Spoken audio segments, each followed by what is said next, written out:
But they've got their side of the equation, which is to support their family and their life's mission and their work and their exit strategy and everything they have. So, by nature of that, even the best of business partnerships have limitations.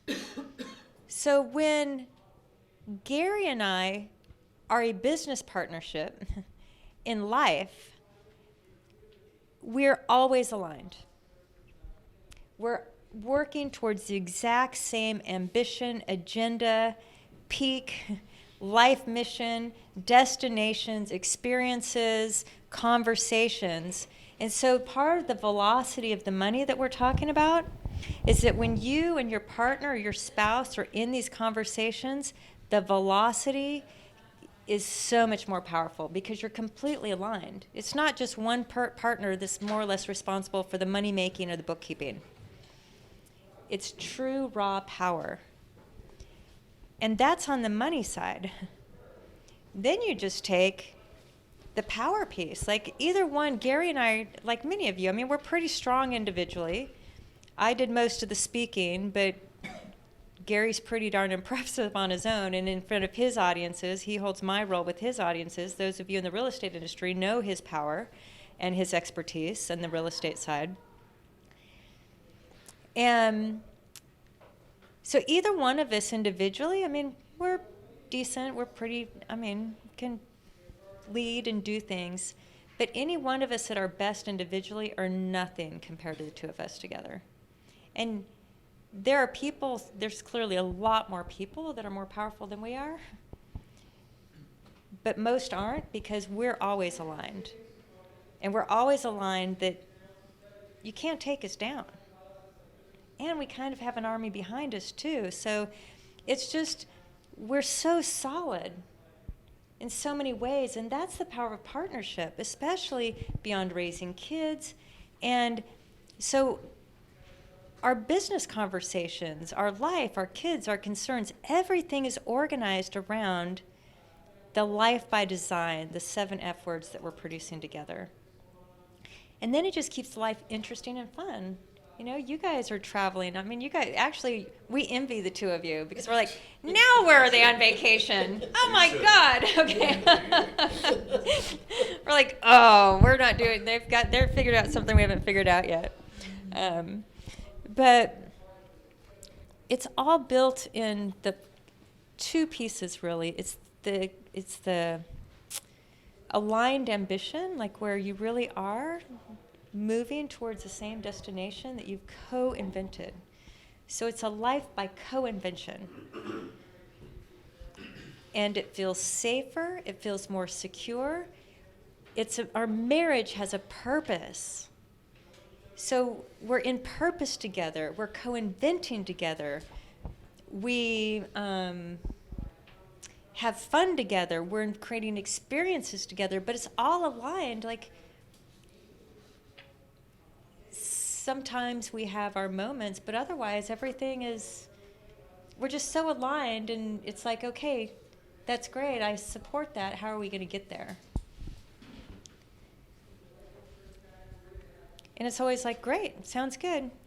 How are we going to get there? What do we need to shift around? What can we do? He has his things that are really important to him, and it's like, great, I don't know what the first step is, but let's make it happen. So that's, I just call it a co-life by design, co-invented life, and having passion and purpose. So the 10 P's start back at the very bottom. Christina, can I Yes. just say one thing?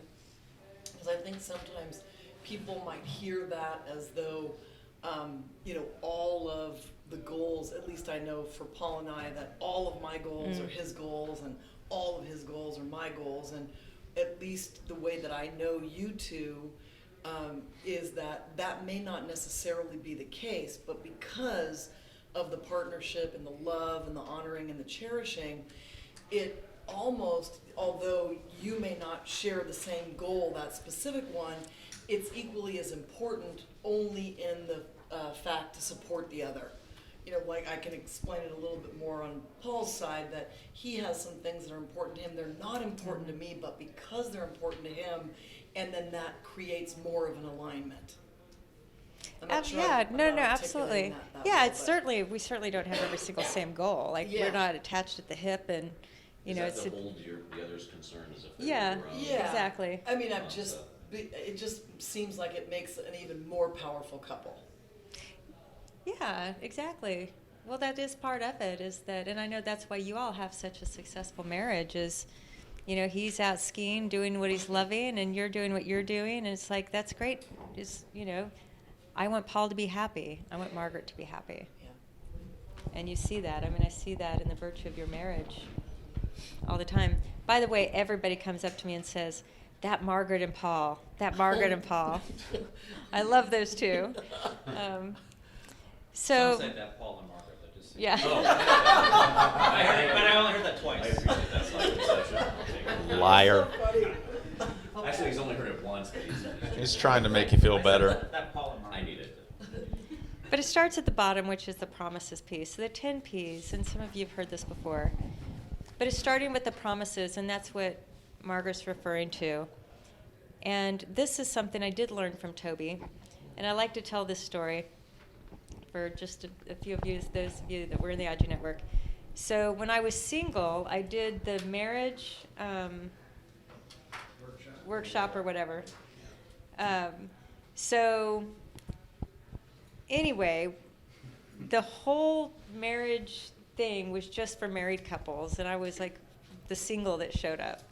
And it was really embarrassing because I was over in the room with the other two people that were engaged or whatever, so we weren't even allowed in the married circle.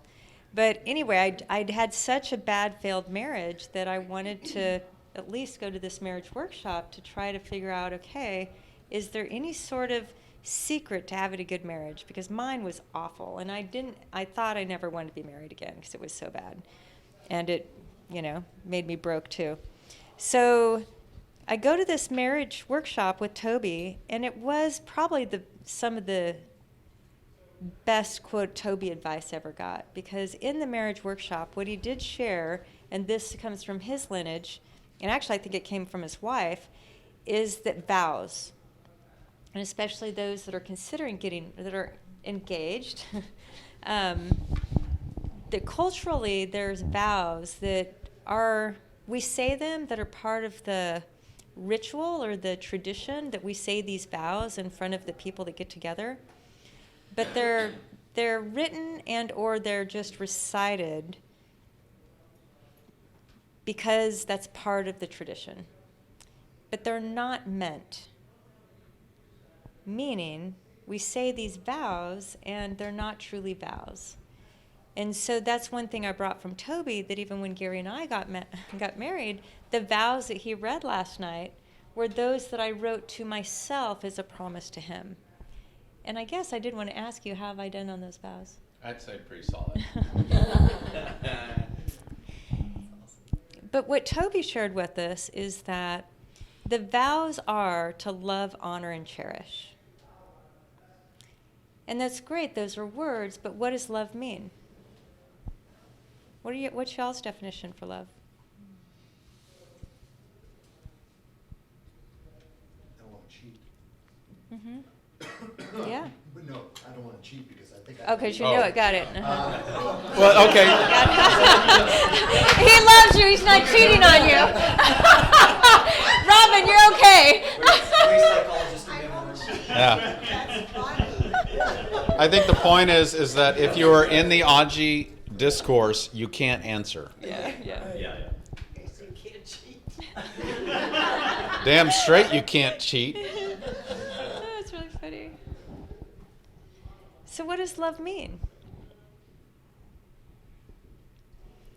And so if we're getting married, we need to know what love means, and we need to share the same distinction for love. So this is Toby's, and I'm passing this on. I love you for who you are, and I love you for who you're not. So the vow to love means I love you for who you are, and I love you for who you're not, which we, especially women, what do women like to do after they get married to their men? Change them.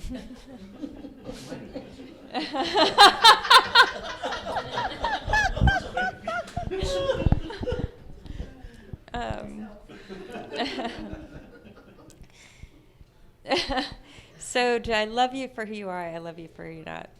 Then there's to honor. And what does honor mean?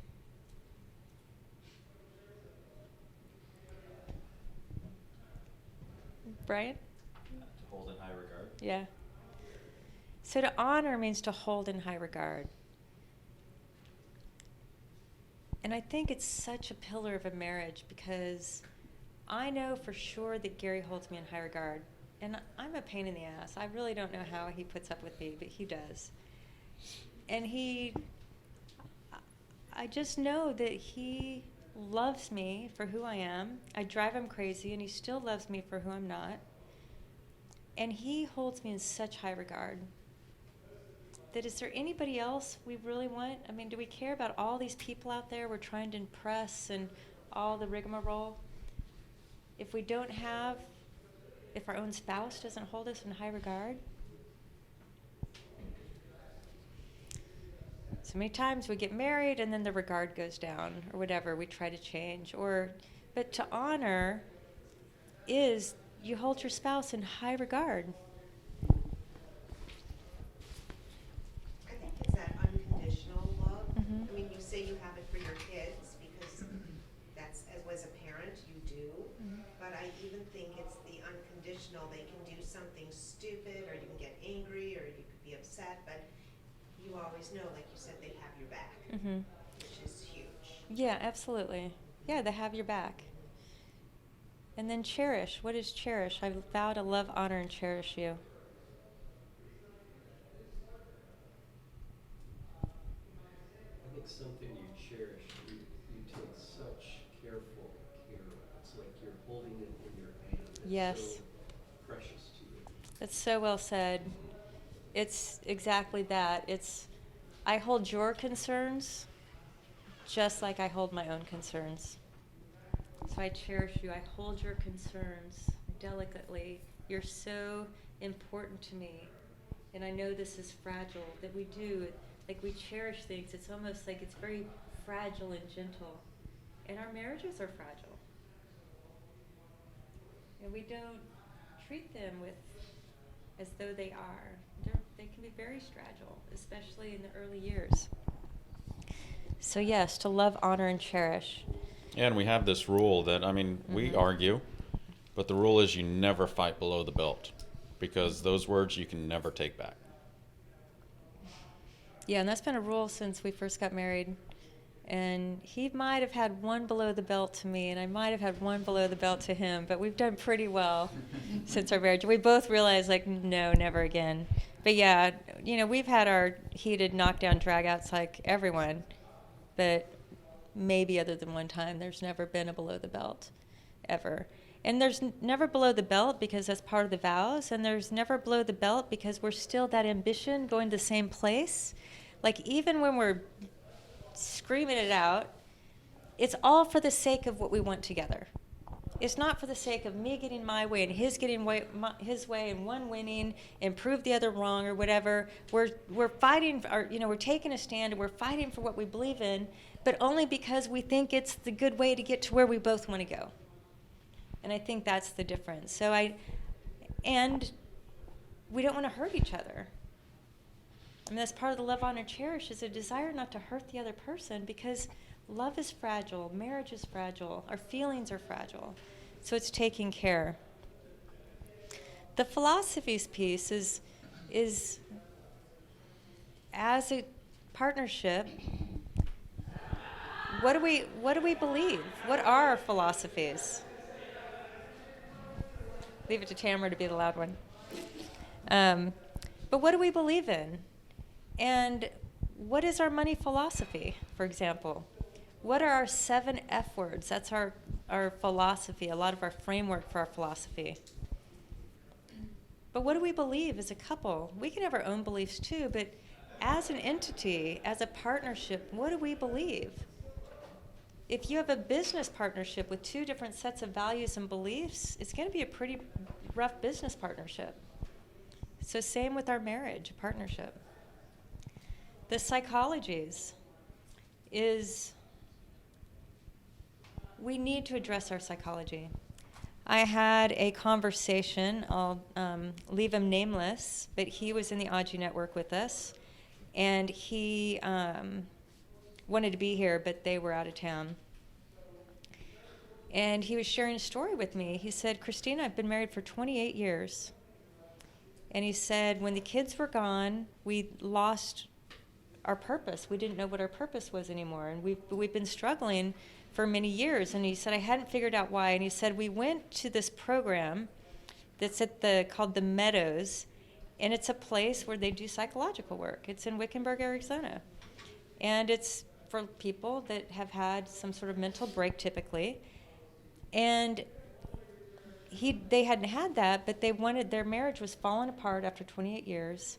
And so they there's some marriage program there, therapy workshop or something. I think she was in therapy, and the therapist recommended they go to this couples thing, and he fought, and he thought, I don't need therapy, and he's a successful businessman, and he's like, but she's like begging him because their marriage is really on the rocks.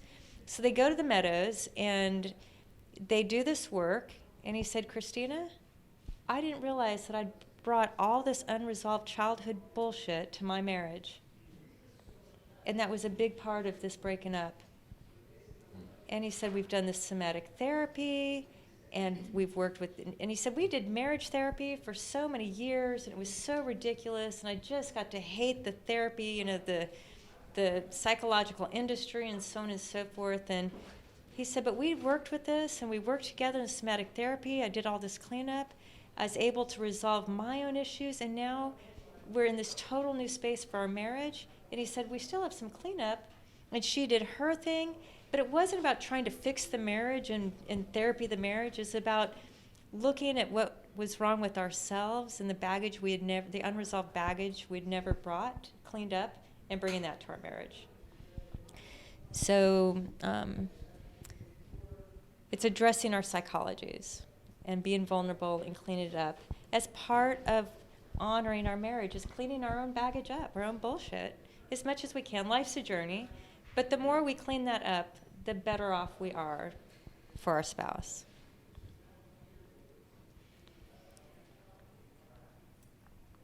And then proficiency is about understanding.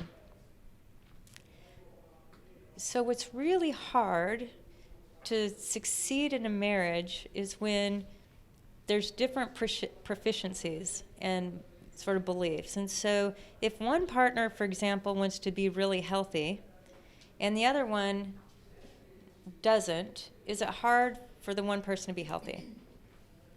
It really is.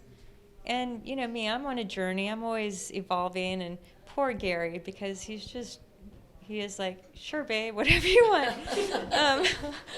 But I'm like, oh my God, I read this bulletproof book, and there's this ketosis diet. It's ketogenic diet and ketosis, and I had no idea that's how it worked. And we're doing it all wrong. We're eating too much protein, and we need to add more fat, a lot more fat, butter, fat. And he's looking at me, he's like, girl, you've been telling me to put no butter in our food for how long? And now we're going on a high butter diet? And butter in our coffee? Are you kidding me? Oh, shoot. So, and bacon? What the hell are you talking about?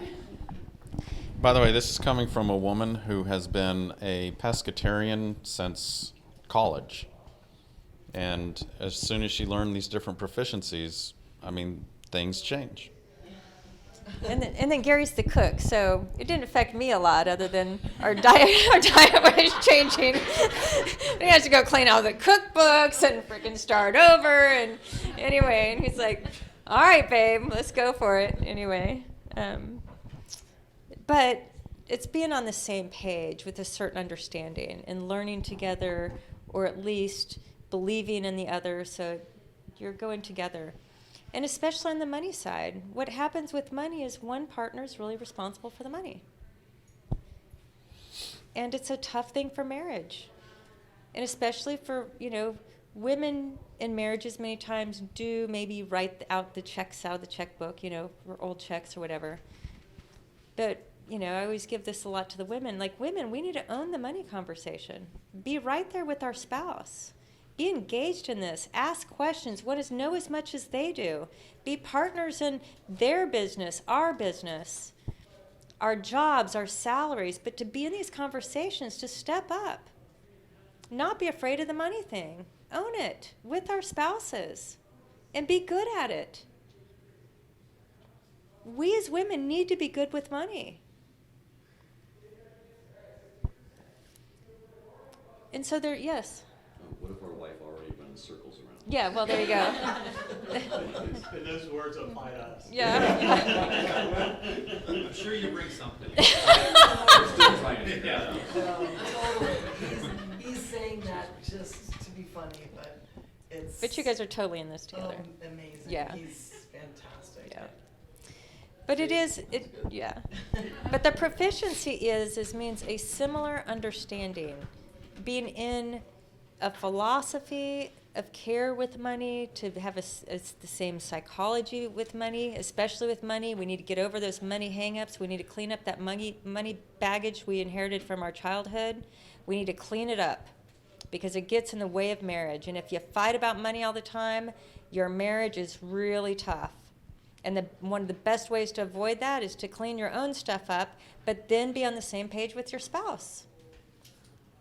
Then it becomes a strength of the marriage versus a weakness. And we just have to get over the hang-ups, like especially couples getting married. Have a vow that we're going to talk about money together. We're going to work on money together. We're going to get on the same page with money together. Money is important conversation. Money and sex, two fundamentals. Got to talk about them. But proficiency means Gary does all our books.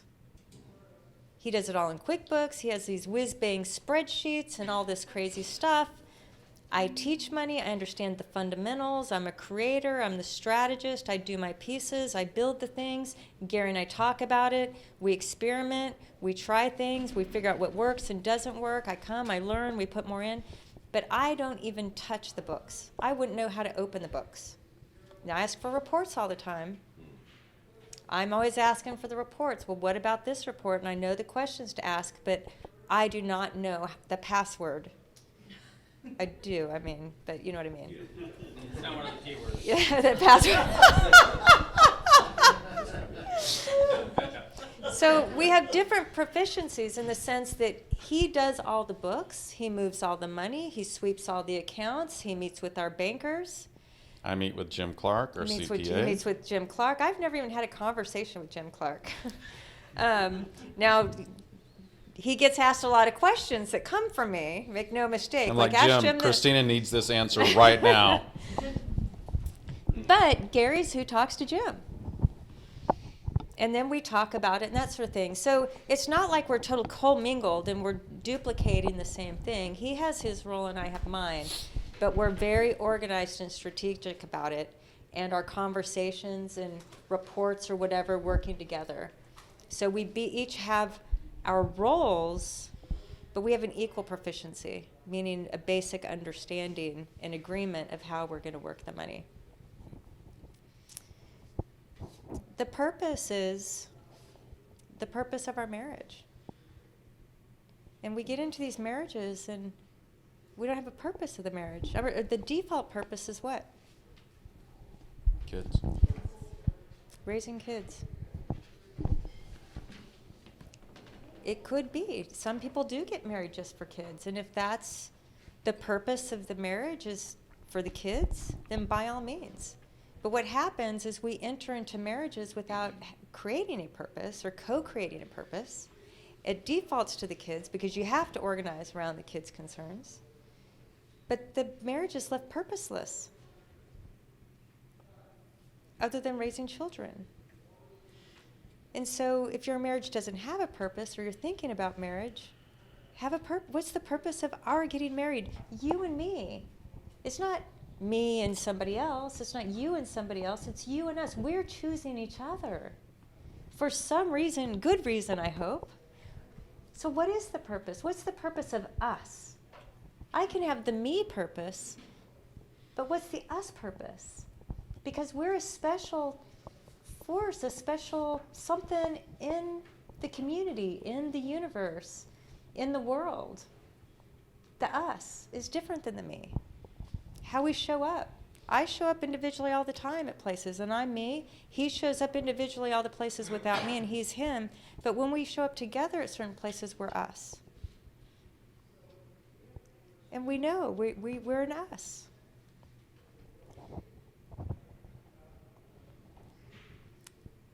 And our purpose really is to help others. Our purpose is to make the world a better place. Our purpose is true transparency so that what we know and what we live, we can hopefully help others. That's the purpose of our marriage. Our purpose of our marriage is to lead by example, to lead, for example, for our children, to lead by example for our employees, to lead, for example, by our followers or whatever, but it's to lead by example. Like the best that we can is, what is it called? Walk the talk or whatever. But that's the purpose of us, is to be legit. So it's purpose. But ultimately, we just want to make the difference. We're both aligned in this purpose of our marriage, that we can make a bigger difference, a bigger footprint, or bigger impact in the world together than we can alone. Another one of our purposes is to truly design a good life. Really, like it's good life, everybody wants it, but a good life, part of our purpose of a good life is better with Gary in it. It's just better. We have more fun. We create more experiences. We have more stories to tell because we're in the same places to tell the crazy stories. Isn't it odd, you're in a marriage or relationship and you're telling these stories before you got married, and there's so many stories you can't tell.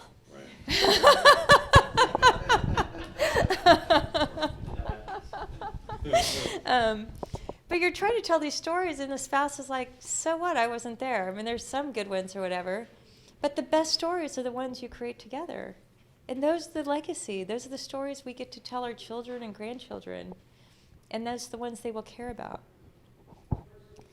So the next purpose is having a plan. What we've shared this weekend is part of our plan. But what's the plan? What's the strategy? How are we going to get from here to there?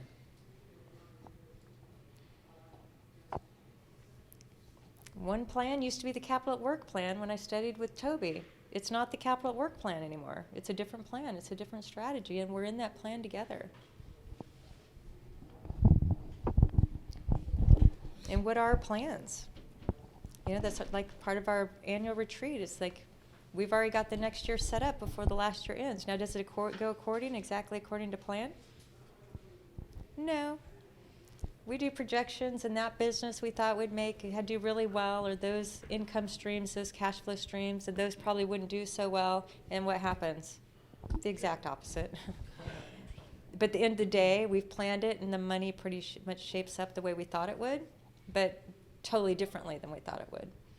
But it's creating the plan, and then it's our guide. It's what we work inside of. So our annual planning is a big part of our plan. There's the process. And the process, when it comes, and that's part of these frameworks, is the processes for, that we're working inside is the field system. So that's our health process. It's our planning and processing for looking at these key areas of our life as a framework for our food, nutrition, the study there, where we're working, how we're doing it. Both of our exercise. I mean, we do our exercise. We support each other. I didn't get a chance to talk about this weekend, and we'll open this up for the collective. But we are spending a lot of money on our health. And it's a huge investment of ours. My good friend and dear Dr. Ann Shippey, I'm afraid to look how much money. I think is she back there? Yeah. Hi, Ann. So we could pull that up, but She's smiling a lot. yeah. So admire your prioritizing our health. Yeah. To me, I think that's one of the greatest gifts that we can give to the people, all the people that love and that love us. Mm-hmm. Because when we're healthy, we can more fully show up in relationship and implement the plan and all that you're sharing about. So thank you so much for walking the walk. Yay, thank you. And there's nobody I'd rather give my money to more than Ann.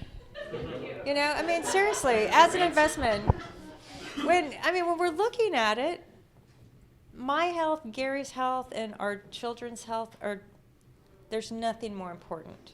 So there's not a better investment. And to then be giving it to a doctor that is totally looking after the care of our family, where else am I going to spend my money?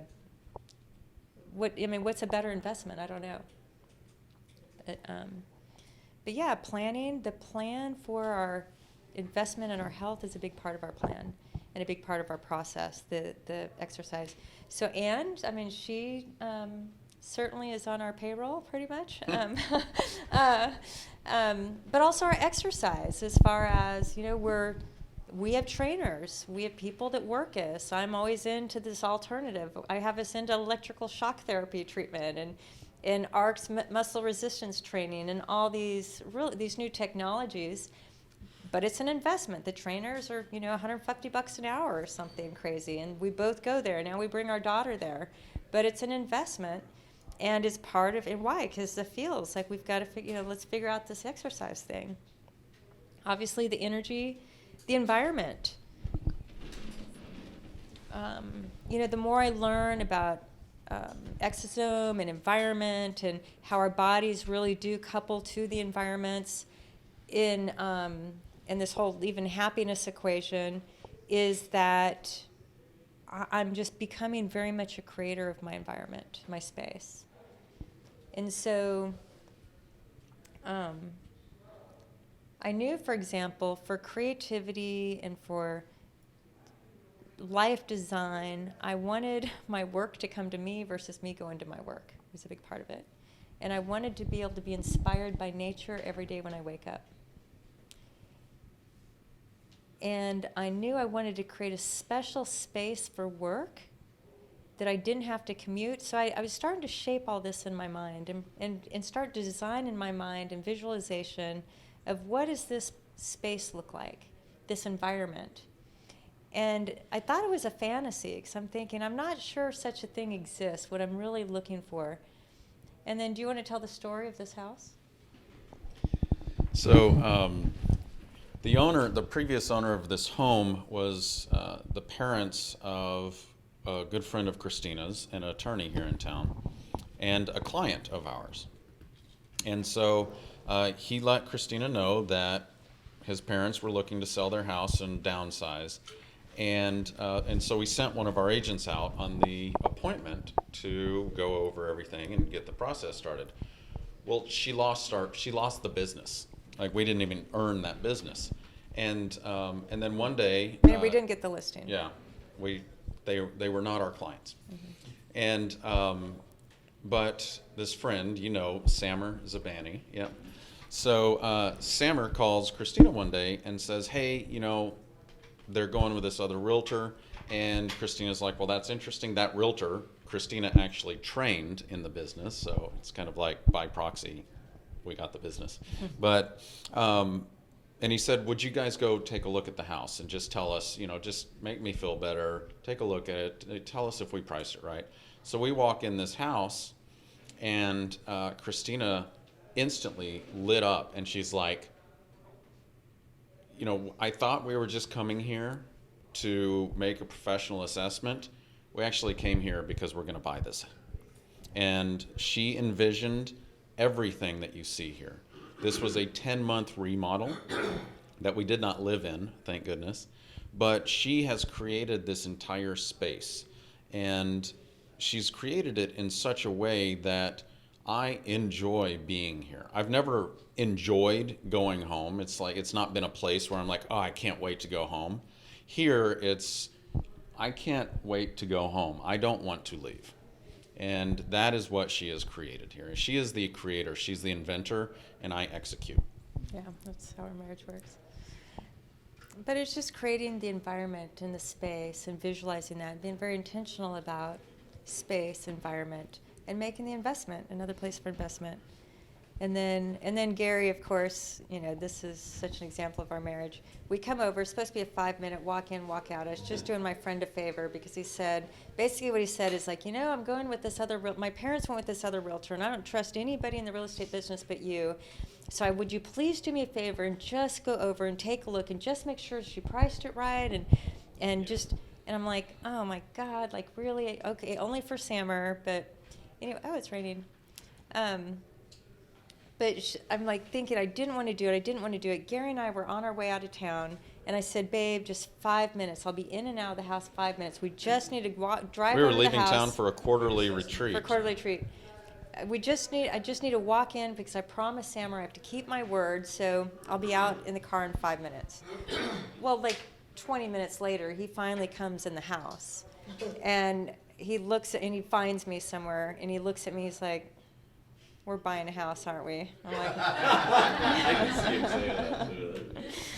so anyway, yes, we are. It's wonderful. Thank you. I mean, it's just beautiful energy and. When it was designed with energy, by the way, and was really, the space design is really about energy. So thank you for noticing. And then, Well, on that okay. note, real quick, I want to go back to food for 2 seconds.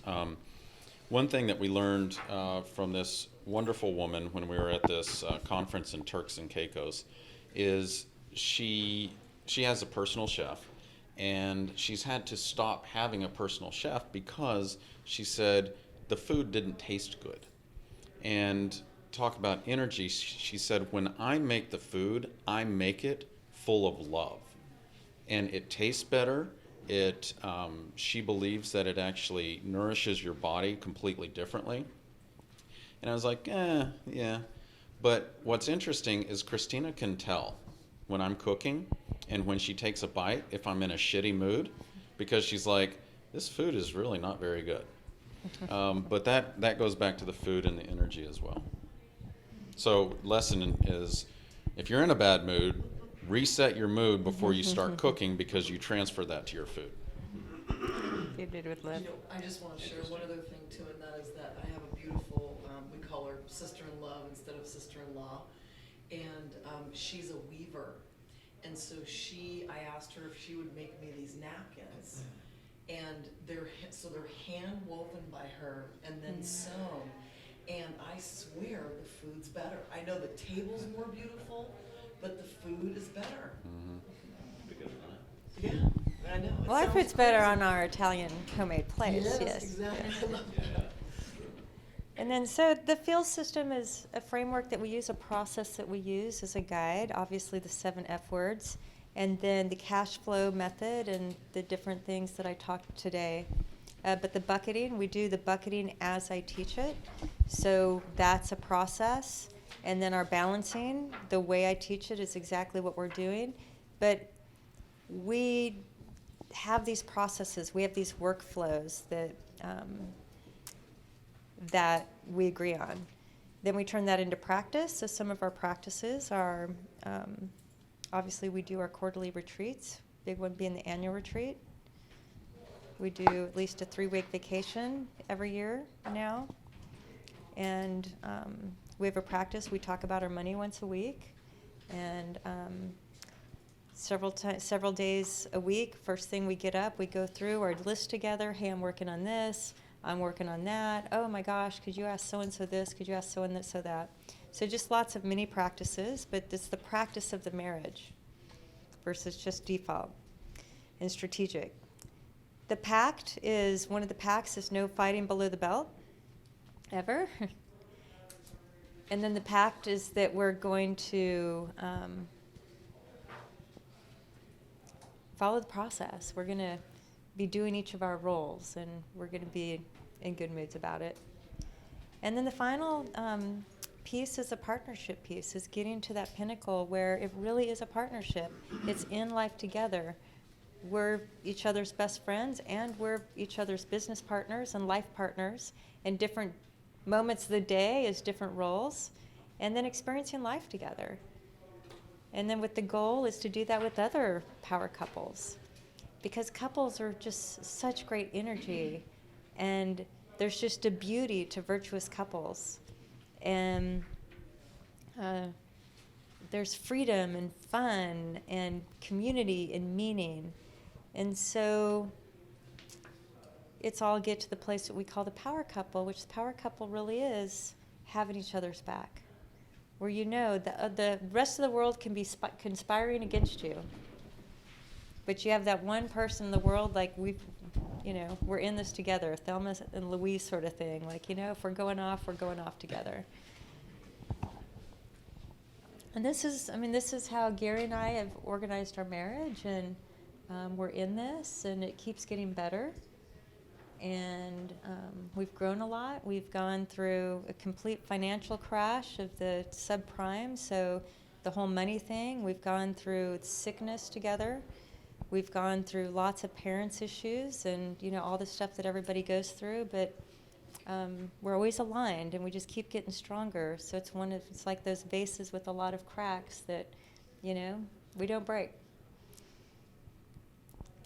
So that's a lot of talking. What sort of questions or thoughts? And these are just what I call the 10 Ps, and the goal is to reach, the top. At the top, you're totally power couple in it together, because there's not a more powerful partnership.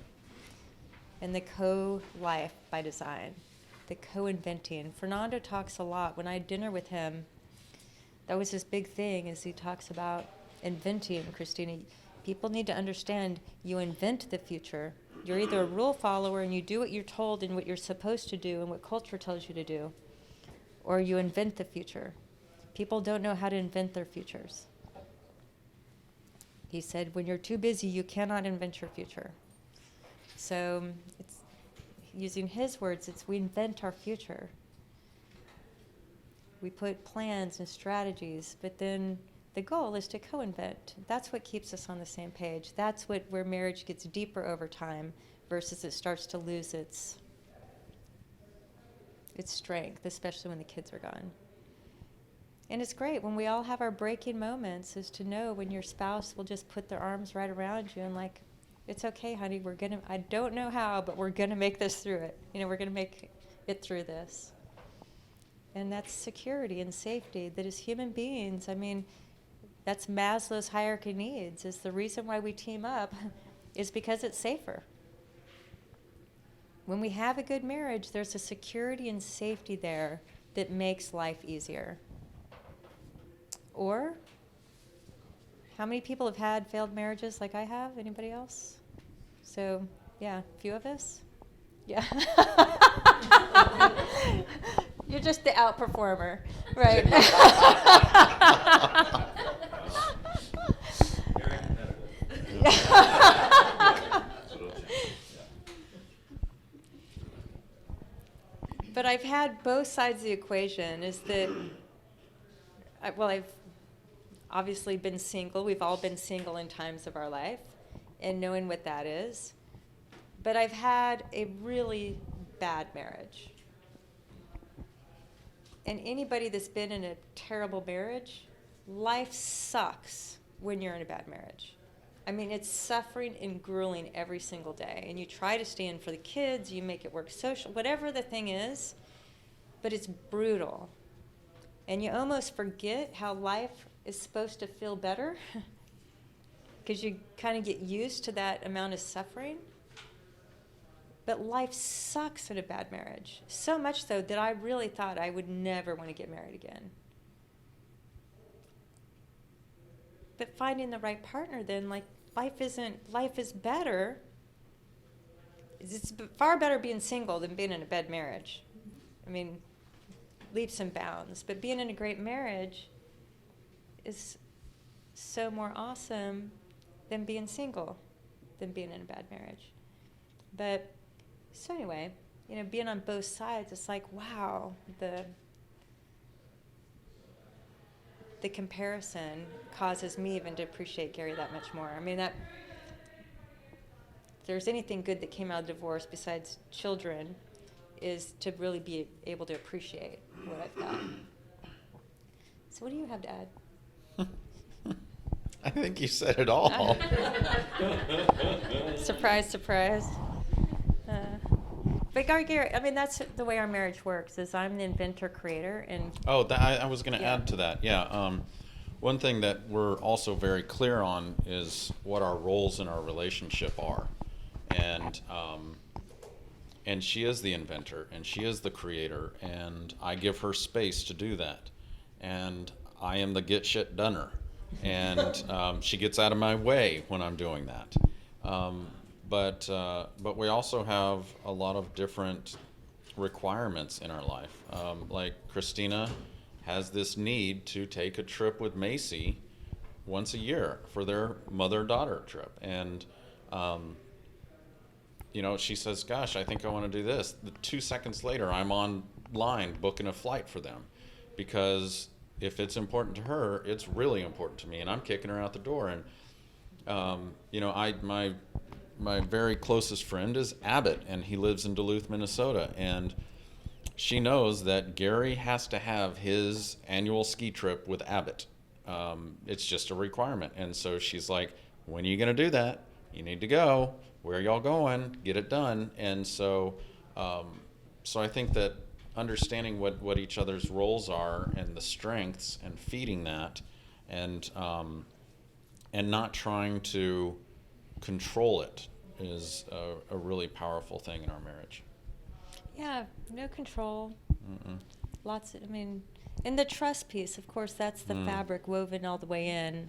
That's just woven into in between each of the P's, even, if you will. But he trusts me to create, invent, and do what I do, and my part. And I just have to say things once, and it's like magic. It's all done and taken care of. And so there's just the trust there, too. And, when we have breakdowns, it's usually some miscommunication one way or another, but it's not a lack of intention. Yeah, exactly. So tell me about your marriage. So Paul and I have been married for 29 years, and it's funny because in the role that I have to travel a fair amount, and I'm so excited when I get to see him. I was thinking about when you said that this is the first house where you're super excited to come home and be here. We've created this amazing space for us. We're in the high desert, so much of it thematically is similar, although very, very different when you're looking out over the sagebrush versus this lush, gorgeous green. But what I love about Paul is that he's totally supportive of me. So I'm a pretty successful person in my industry, and certainly in my company, and there's no way I could be that without Paul. Paul he's basically the COO of Chiavini Enterprises. He's responsible for all higher education. So we have 3 girls, and he's responsible for getting them into college, making all assessments relative to that. I came here a little bit early to visit some customers, take advantage of being out here in Texas, and I get an email from him, and it's the executive summary on the potential master's programs that Sophia could do. And he was doing it as a gift to me because I'm a simple person. He's head of higher education. I need it, break it down, see Jane run.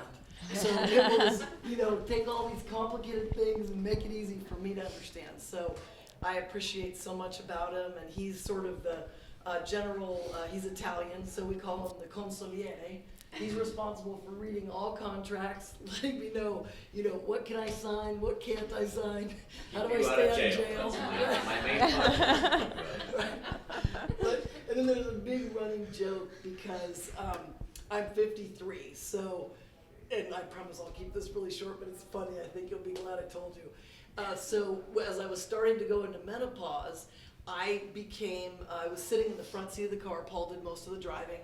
And I began to get really nervous. I would say, do you see that bicycle over there? You're following too close. Red lights, red lights, red lights. And he said, I see the bike.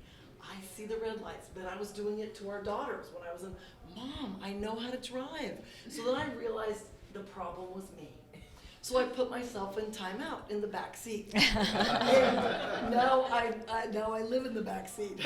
I get my work done, Paul drives me around. So it's fantastic. It works great for me, too. Yeah. Just production. Yeah, right. And quiet up front. Exactly. I don't can say think, I can anything quiet. anymore. Do you have one of Right. those things? Well, it's a 13-year-old, Subaru with 320,000 miles, so I don't even think we could Might be have worth one the of those. investment. Yeah. So what I appreciate about my wife is she gives me space and freedom to do my own design and creation for what I want to do.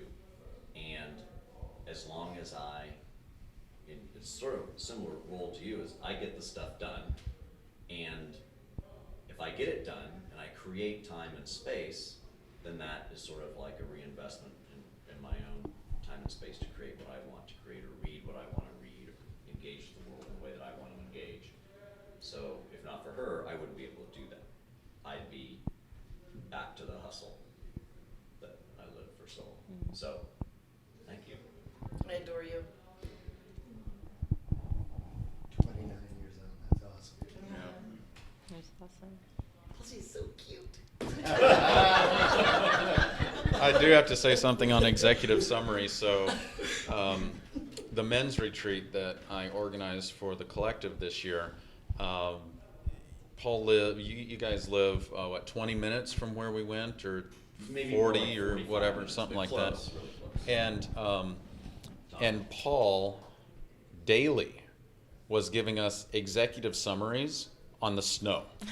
And it was not, hey guys, we got 2 inches. It's like, hey guys, we got 2 inches of fresh powder on this mountain. We got 6 inches on this mountain. My assessment is because of the base and because of wind conditions, which are this coming in from the northeast, we should probably hit this mountain on Thursday, this one on Friday, and that one on Saturday. Please let me know if you have any questions or any recommendations. And we're like, dude, we'll just get in the car and you take us. He's a retired ski patroller and he knows those mountains. It's like, dude, you don't need to tell me. We'll just go. But anyway, It was so much fun. it was a great retreat. Oh, was it doing the reports? Well, we might just have to go back next year. So, anyway, are we out of time, Macy? I was supposed to give you a 5-minute warning, but then I got all into it. I forgot. Okay. So, All right. Okay, thank you. All right, does anybody else want to share marriage-wise? Amy, how long have y'all been married? 16 years. 16. Holy cow. That's awesome. So I'll share something. 25 years in October. Wow. Our kids kind of are out of the house, one for sure. Yeah. The other one in and out right now. But Robin was in sales, high performer in sales before we had our first child. And she stopped working a week before we had him. She was making more money than I was and everything else. I'm like, oh shit, I gotta start to get serious. And so for the next 20 years, was home as CEO of the house. Well, a little over 3 years ago, I decided to start our own company. And 2 days later, get sued by my old employer, which was anticipated. And but it was really stressful, really stressful. And what my wife has done so well, and her special skill set versus mine, is she's the get it done. Has always been, and can keep track of everything. And sometimes as the visionary, some of my visions don't really work out. But, it's obvious to other people. So anyways, Robin came into the office, got licensed in insurance, and then came in and started to support the other people in the office, not having had any business experience in the last 20 years. And what I admire so much is her willingness to put herself out there, because it's scary. But number two, the trust that she's earned with the staff and everybody else. And it's not something I do real well. I don't love the employee stuff. And she's taken that on, and it's a load off of my mind that allows me to go out and continue to do what I do best and what I enjoy. So, lots of reasons why I love her. That's just one. Love that. All right. Any other shares? One more share?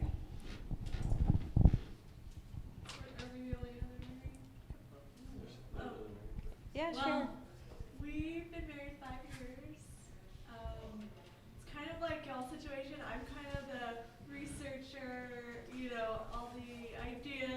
like, Finance takes care of all that too, so I'm like, hey, that's perfect. like, okay, here's our budget, you know, so we do need to do that more together.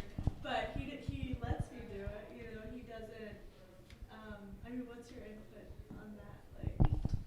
Well, I mean, as far as like coming up with like a budget plan or whatnot, it's kind of like, all right, well. Yeah, he's very good with the flow, luckily. So, you know, we're on the same page about spending, you know, neither one of us are like big spenders I on like to like, be frugal. yeah, we're very frugal, together, so that's helpful, you know, so I've Helps been, us to be able to save, so.